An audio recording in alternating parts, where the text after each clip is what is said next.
It is episode three of the Hot Tag, but it's a special episode. We're just doing a round table here, and I want to talk diversity in wrestling, and I've got a great special set of panelists here with me today. First, I want to welcome back Phil Lindsey of Bleacher Report. Phil, thanks for coming on back here. Thanks for having me. Yep. Another one I want to welcome back too is one of the champs of the Hot Tag so far is Cam Hawkins of the PW Torch. Cam, thanks for coming again, brother. Oh, man, thanks for having me, man. This is great. Always great to be in a room full of smart people talking about smart things. I appreciate it, man. Heck yeah, man. I got to keep you in the mix. And I'm happy to have back here for the first time I'm actually interviewing is Andreas Hale of Sporting News. Me and Andreas go back starting in Vegas, actually, at the AEW ticket party, announcement party. So, Andreas, thanks for joining me, man. It's awesome to have you here. Yeah, I'm glad to be here. I'm just wondering who we about to piss off on Twitter because somebody's about to be in our mix and say some bullshit. You know we're gonna get it. We're gonna get the mix in. And somebody I met too at Starcast 4 is Andrew Thompson of Post Wrestling. Andrew, it's awesome to get you on the show and get you in the mix with everything. I appreciate you having me on, man. I'm glad to be amongst this great group of talented people right here, man. Thanks, man. No, you're a prodigy going. I hear all the stuff that goes around on social media, and you're one of the top dogs. So finally, I got to get Rich Fann in the mix from the PW Torch. Me and Rich also go back a ways. He knows the best Airbnb place in Baltimore we stayed at. Yeah, again, as y'all heard from my before we started recording, I am a cheap man. And so if I can find ways to save money, I will do so. Because sometimes Wade isn't going to sign off on that expense report. So let me find a cheaper way. There you go. That's the way I'm honored to be with these melanated mafia members of the media, and I look forward to whatever fun Dominic has for us. Yes. All right. So this been a couple weeks going. I've been wanting to brew this up. I want to talk diversity in wrestling today, and two major things kind of happened that really sparked me and motivated me to do this. One was like the Tony Khan and Big Swole exchange that happened. That we're all familiar with. And then the second one was Big E losing the title at WWE Day 1 to Brock Lesnar, which was an unplanned and unbooked match. So how I kind of want to start this off is kind of just get your guys' thoughts in general on each of those two major topics. But then if we have enough time, I want to close it up and give you guys some final say on it too. So let's start with the AEW thing. And I guess the overall question I want to ask is, to all of you, is there a diversity problem in either of these promotions? We'll start with AEW. And if so, how would you kind of rectify that? Or what is just your overall perspective on it? So with AEW, now this is coming from me, just a white guy who doesn't, so I have I had a perspective of it coming in. Well, I looked at it from a booking perspective of how it's all leveled out. But me not being black, I don't know how a visual would see for me if I don't see like. So kind of relating it to that, I want to get your guys' insight on it. Let's start with Phil. Phil, what are your thoughts on everything? Right in the hot seat.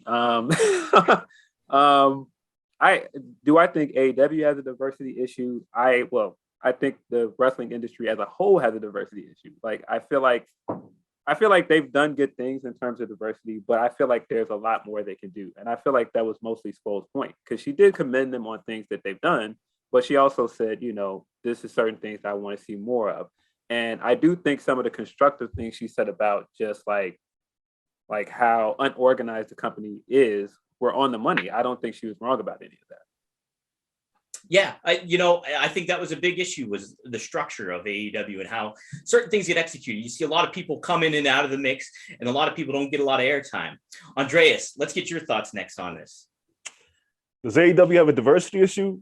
No. Let's be real here. Diversity, we have to define what diversity is. And I think a lot of people get it confused and think that diversity is just black people being in the top of the program, and that's not the case.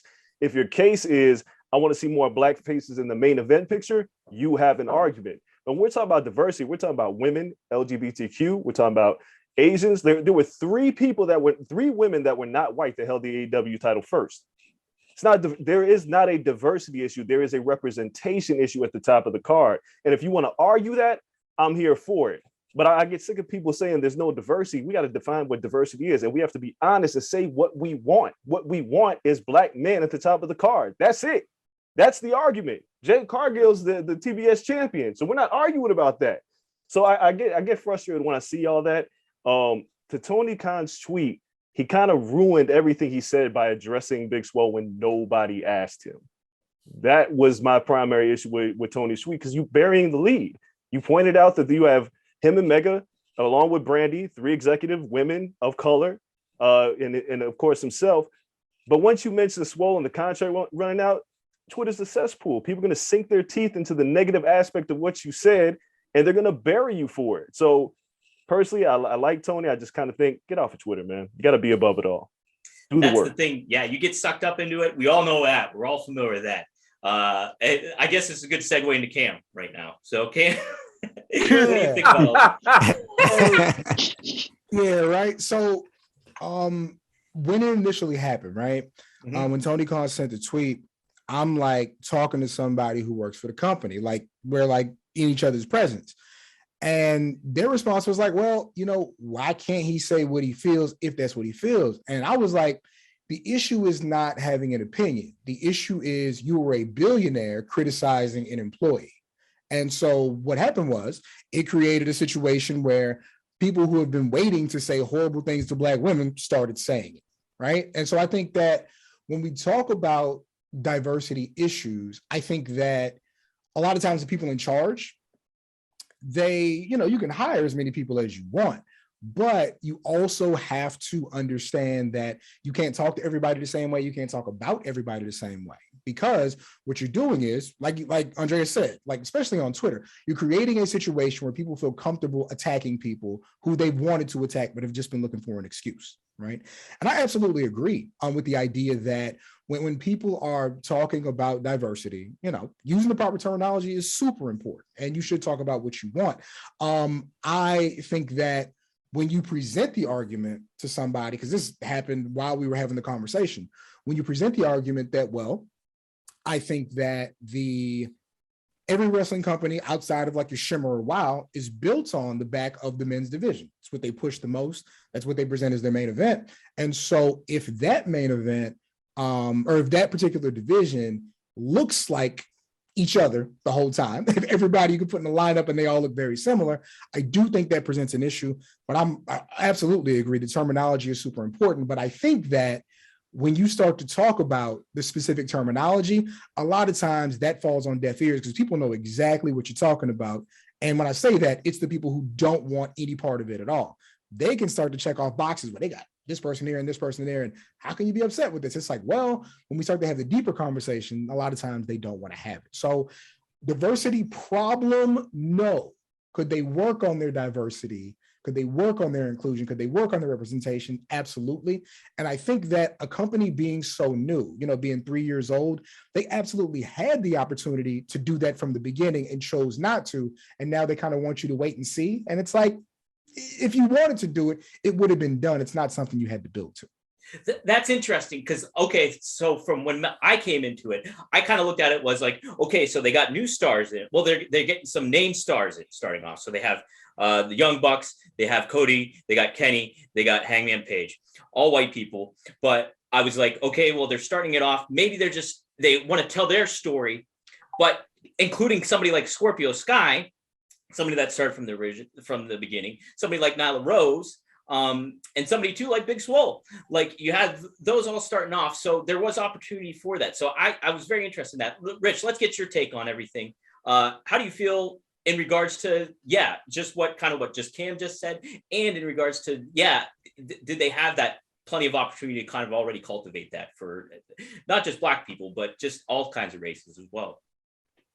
Yeah, I think I want to start with what Cam and I and Travis Bryan over at the Torch, what led to me being in that first scrum for the AEW promotion, which was we do the East Coast cast every week, and we were hearing from primarily Black listeners saying, first it was either tweets and then it became calls saying, Tony, the AEW ain't gonna push no Black people. They don't care about no Black people. And I'm the type of person, and Cam has been very helpful in keeping me from being that type of person where I don't like possibilities being thrown out without you having the facts and evidence. So I don't I hate Twitter because I hate bad faith arguments. Sure. Like if you're going to tell me something's wrong, show me how you've asked the question. And so when I was the idiot that decided to go to that first scrum and get front row and ask him, what are you going to do to have Black wrestlers featured in your singles division? I had a prominent wrestling journalist say that was a loaded question. And that was 2 years ago. 2 years later, the same questions are being asked. And so nothing was done.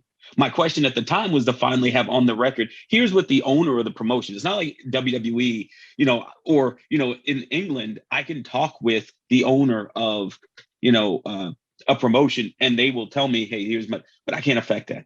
Here in the United States, AEW said, this is what they're going to do. This is what we're working on. This is how we're doing it. We saw a storyline with Scorpio Sky that then fell by the wayside. We saw storylines with other wrestlers fall by the wayside. We saw Private Party beat the Young Bucks, even in the tag division, which they said was going to be equal to the singles division. And then they fell off the face of the earth. And so those sorts of questions are justified. I want it to be, and Andreas and Cam and everyone so far, and Phil had said it, for me, I would simply put a division together where there is a person that stands in that ring, and I believe they have a shot at winning your title, because currently there is not a Black wrestler on your roster, I believe, has the possibility. When I see Big E on WWE, prior to his win, that was the argument. This guy has everything you need. Why don't you have this happen? When I see Bobby Lashley, even before he won, same question. If I'm out there and I see Darius or Dante Martin, or if I see, I know he mentioned in a counter tweet that he's happy where he is, as far as like Powerhouse Hobbs. Mm-hmm. I want to see Powerhouse Hobbs walk in the ring, go eye to eye with a champion, and we believe, okay, something's about to pop off. Until that happens, you haven't created a fiction that I can believe, and that's on you as the promoter. That's not on me as the viewer. No, I think that's, very valid points. And I feel like somebody like a Hobbs, I'm like, he's immediate. Like, I think he's got just the facials that he makes, the presence that he has. I'm somebody that looks at him and I'm just like, that guy can be a world champ right now if you want. Like, he can just be right there. You can position him. Andrew, let's finally get your thoughts on everything and see just where your perspective is and where your mindset is with all that on AEW. So to piggybacking on which I was just talking about as far as Powerhouse Hobbs goes, like after he had that match with CM Punk at the Dynamite Grand Slam or Rampage Grand Slam, I thought he was going to like be ascended to the TNT title picture. I thought that was like immediately where they were going right after that. Like, I think Hobbs has like everything it takes to be a champion in AEW. Like, it's not even a question. But like, going back to your original point, as far as like, is there a diversity issue in AEW? I think everybody kind of hit on some really fair points. I don't think it's a diversity issue, and I think Andreas really specified on it as far as like it's a variety of different things that includes the LGBTQ community and also including women within that. And I think with Tony Khan in his tweet, like, I think it's just plain as it was just corny as hell. Like, it was like no room for it. Like, I think I think Cam mentioned this. He's going to open the floodgates for people to already say these different variety of things that they probably already wanted to say to Big Swole. And we've seen people criticize Big Swole in the past. And like, I had a lot of people because when I commented on it, I had a lot of people in my in the mentions and stuff saying like, oh, she's not a good wrestler, etc. Like, but the thing is, like, wrestling is very subjective, and I don't think Big Swole is a bad wrestler at all. She's very talented, and you can go look at her body of work from when she was in Rise, even with her stuff when she was in the Mae Young Classic tournament. Big Swole has a great body of work. She's not nowhere near a bad wrestler. So, and like with Tony Khan, for him to be in this position, and to sort of just jump on Swole like that and allow other people to do it. And then like, and especially in these past media scrums, I think it was the All Out and Revolution one, when he was like, he said, he praised on Big Swole, called her a great wrestler and how much he enjoys her work and her on-screen presence and her personality and all this stuff. And then for you to turn around and to give the whole, only reason we didn't resign her is because we didn't like her wrestling. So you were being disingenuous this whole time toward, and you basically expressed what he truly felt about her. And I think that also could, so that you as as a lead of a head of a company, you essentially saying that you don't like a wrestler's in-ring work it has the possibility to affect what they do outside of your company. I don't think it will, but I'm just saying that possibility is there.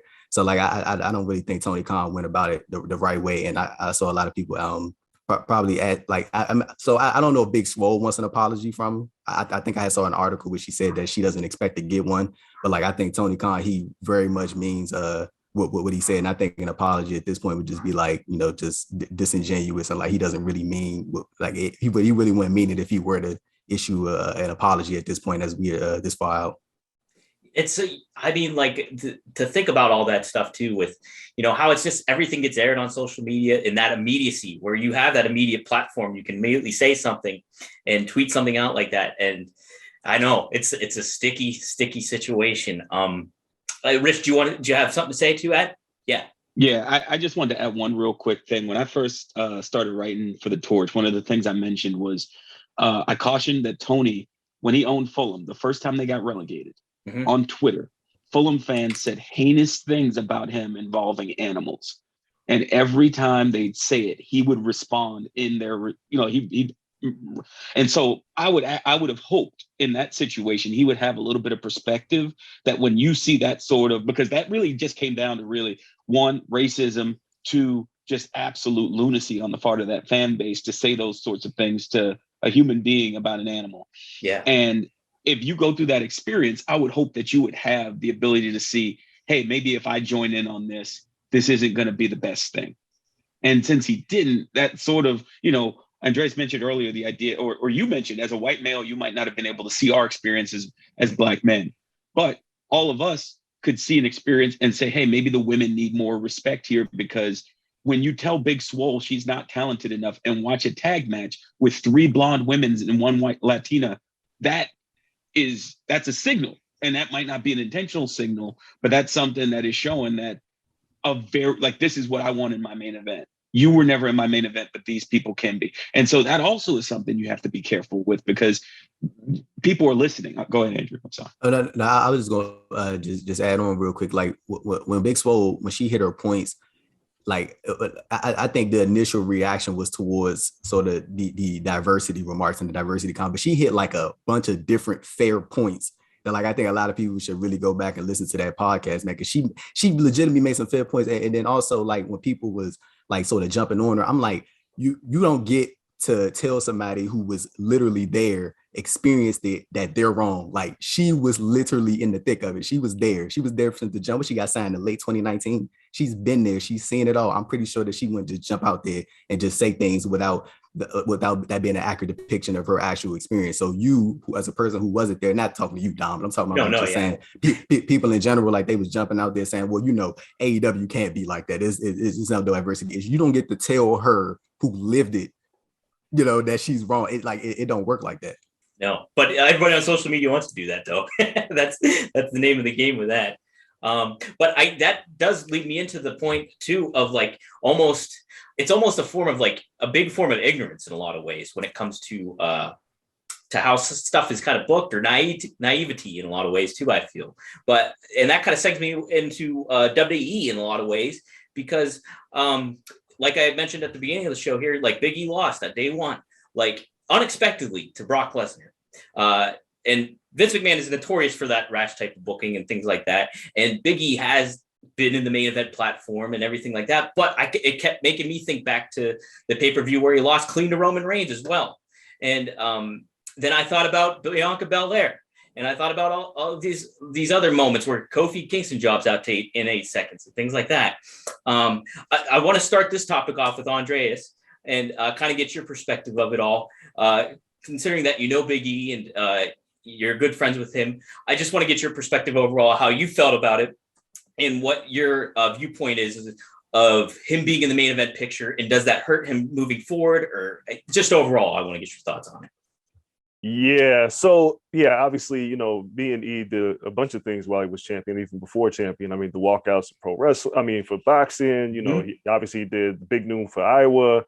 He did the intros for Wilder Fury. I would argue that E was very valuable outside of the ring for infiltrating spaces that the WWE has not been able to infiltrate with minority talent. Being on the Breakfast Club, for instance, or, everything that he did was beyond what their other champions have been able to do. So it came down to value. Like, I saw people scream racism. It's not racism. It's about valuing your champion. Big E did what he did without much of the help from WWE, if you want to be completely honest. I mean, he went on these endeavors himself. But when you have the man getting beat by Roman Reigns, when you have the man getting beat week after week as your champion, what does that say about your champion? That means you don't value your champion. So as soon as Brock Lesnar enters the picture and he ends up coming out last, when the champ comes out before him, you're sending the sign that we don't value as a champion. We want to ride with what we know. What Vince knows is white males at the top of his championship picture. And what Vince knows is white women on the top of this picture because there's no reason Bianca Belair should have lost to Becky Lynch in that manner. Would I have been mad if it was a wrestling match and it happened and Becky beats Bianca? We got the story to tell? No problem. It would have bothered me if Big E and Brock had a match, a one-on-one that was advertised and Big E lost to Brock. No, but when you do this rash booking, it tells me we're panic booking here. We don't necessarily value you because we don't think you can carry that title. And we're going to put it on somebody else we believe can carry that title, even though Brock's not going to do the things that he did. And it does not only value in him as a champion, but valuing the community that supported him, that got him to that helped get him to that point. It was the same with Kofi. It was the same with E. It's been the same thing for plenty of years. So it's about value. It's not racism, it's value. And they didn't value E as a champ. Yeah, excellent points. And I think it just does a disservice, not only to that talent, but to the fans trying to get behind that certain talent of hey, this is somebody I want to get behind and they're who I root for. That's my guy, that's my gal kind of thing. And, when that doesn't happen, it's extremely frustrating. And I keep thinking back to day one where it's okay, you have how many other people in that match that you can pin clean? Why pin Big E? Why pin Big E? It just doesn't make sense to me. Cam, let's get your thoughts next, and then we'll go to Andrew. Vince McMahon is a really interesting mind. When we were running up to WrestleMania, we were running up to Kofi Mania. I wrote an article for The Torch about, who Kofi represents. And Kofi was a super unique thing in that I think if we go back, and Rich can probably tell you as soon as I ask the question, but outside of Booker T and Kofi, has there been a Black heavyweight contender that was not a college athlete? Not even champion, but contender.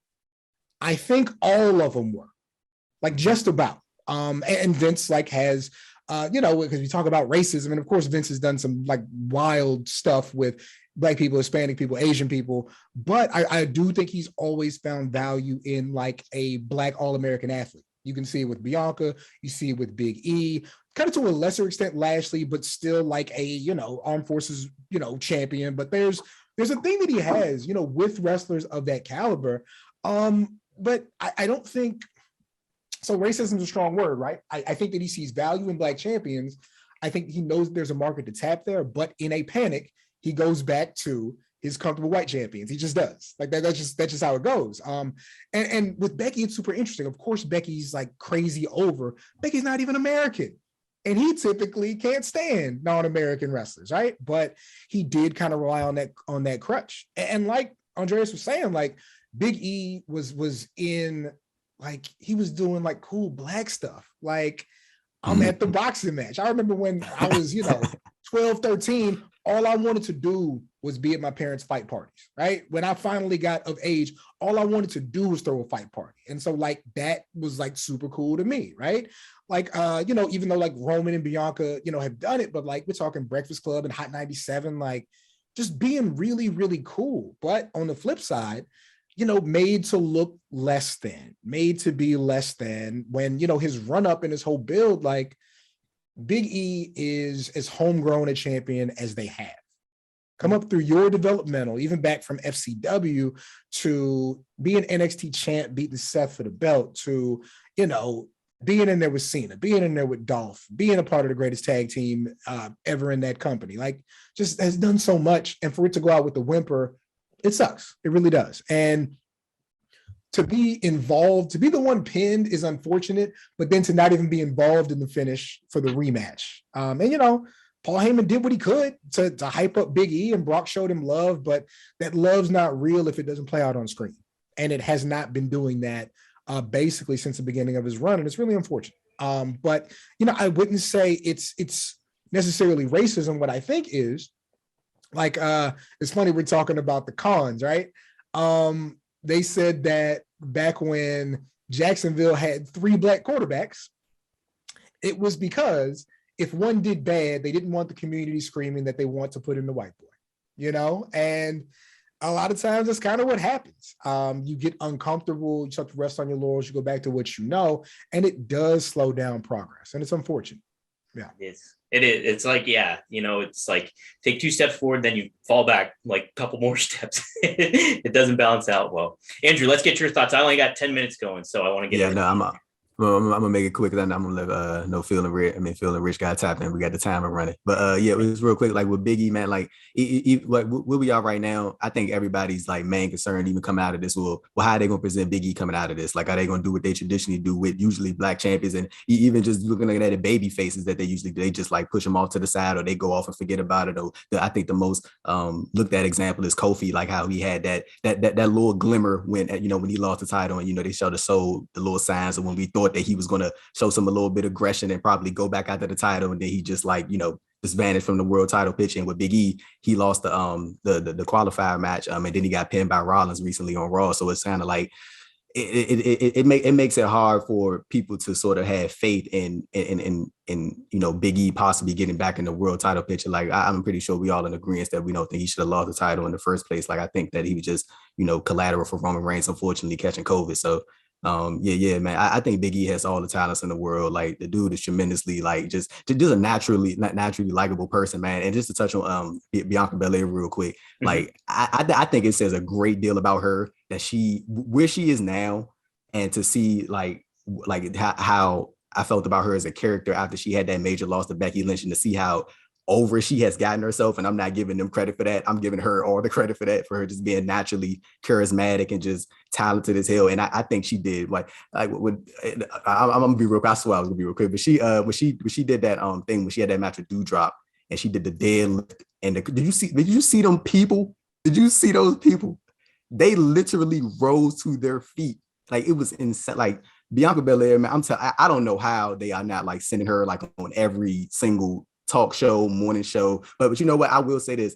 I do believe that she's going to beat Becky Lynch for the title at Mania. I'm going to say, I really do think like if they don't go that way, I don't know what the hell they're doing. Like she is literally like, you have the face of your company right there. Like, I don't know what they're doing. But I know I'm gonna pass it on real quick. But she they recently had her on they sent her on this press run, and she was at the CES thing, and they had her doing like this like mass media stuff and like representing the company. So like when I see stuff like that kind of makes me think like, well maybe they have big aspirations for it. But yeah, hopefully they go all the way with Bianca, man. She's hella talented. Oh, absolutely. You speak to it too. It's just like her strength, her personality, the way she's able to engage with young girls and young kids, and that positive vibe that she gives out. It's like, and then it's an optimistic vibe, like too. It's like you could really get behind that. And something like Big E really stands out in the way that he's his own man. And he handles his he embraces his personality. He embraces his quirks. He embraces everything like that. And I think that's super admirable to do. It also makes him stand out further, like a star. Rich, let's get you real quick, and then we'll get Phil to close it out. Yeah, I'll be quick. I'm going to do a blind tag to Phil as I'm talking about the item that's above Andreas's right shoulder or left when we're looking at the screen. John Cena, while he was WWE champion, did an ad campaign where he talked about diversity, equity, and inclusion on his own time. And then WWE kind of like rode the coattails of it as if they came up with the ad council's campaign. No, it was John Cena saying, I want to be a part of this. At no point did I see, in terms of evaluation, Our Heroes Rock become something where you get blasted outside of Big E wearing the outfit, outside of him talking about it during the promos. And that was the signal to me before he even became champion, that something that was very important to the community that they're trying to serve and make money off of wasn't even enough for them to countenance, like glomming onto. Like they didn't even see that. Like, and before Big E, if we're gonna be real for a minute, and I'm gonna tag out to Phil, before Big E, you had the same thing with Titus O'Neil. That man lives for helping people. He lives from putting himself out there. I always said, Bruce Mitchell, who used to work at the Torch, said he should have been the guy that would have been the quote unquote Black John Cena, the guy that has the title, that's walking around. If Cena's on Raw, you have him on SmackDown, and you got community service out the yin yang, you got people representing out the yin yang, and you got someone that's authentic. And I think that sort of thing, both in AEW and WWE, is missed because for all of this, at the end of the day, it's still unconscious bias and politics. And those are the two things that sometimes when you're doing the good, you don't want to do the dirt. Great stuff, Rich. Great stuff. Awesome. Phil, what do you got? Just to tie the two subjects, because I think a big issue with what Khan said was saying that she was not good enough, right? And I think that's just a microaggression in itself, because it just, triggers all these things that we've heard all our lives. And not just that, just things that we've seen all our lives. And so I think once you come off that and you go to the Big E thing, you immediately look at him coming in before Brock, and Brock is the last guy to come in. He's treated as the biggest star in that match. And it's looked at like, no matter how much he's done during this reign outside the company, he's not seen as good enough as Brock is. And they didn't have to say that. They showed you. And I feel like that was the biggest issue with it. And that's why I wouldn't call it racism, like I've seen some people call it. But I do think there's a tendency in wrestling to tell you in so many ways, like, this is our guy. This is a guy that's going to be the face of our company. I mean, even I think somebody else mentioned it, how he's come up and he's a homegrown guy. Look at the way Brock was groomed when he came up. And the minute he got up there, they groomed him to be a champion immediately. He didn't have to wait years. Hey. And there's so many guys that have had to do the same thing. And I think, giving us so many Black champions within the last 3 years, and it's still a new thing. And we're still kind of in this place where it's like, all right, well, here's 100 and so days as champion. All right, we're ready to move on to something else. We're not ready to make you a 2-time champion or a 3-time champion or a consistent champion. We're just ready to give you this quick diversity project. Here, take the belt to the barbershop and all these good things, where we're not even going to talk about it on TV, but here's some cool things that you can do for your people that we're not going to talk about later. And so it just feels like there are two different things happening at once, and they're not happening on the same accord. No, it's very true. It's like some of that, all that stuff, like the promotion of getting things like that down, like goodwill stuff and everything, it does not get the elevation it should a lot of the times on WWE, unless they're getting some credit for it. Andreas, you were part of that Our Heroes Rock kind of thing. Talk about a little bit about that, and what you wished maybe happened a little bit more with that going on for you, if anything else, I can only say so much, but yeah, I mean, me, E, and Johnny Davenport, who does all the ring design, gear design, who's Gargano, E, everything else. When we conceptualized this, we wanted to do something for community after George Floyd passed. It's something that we put together.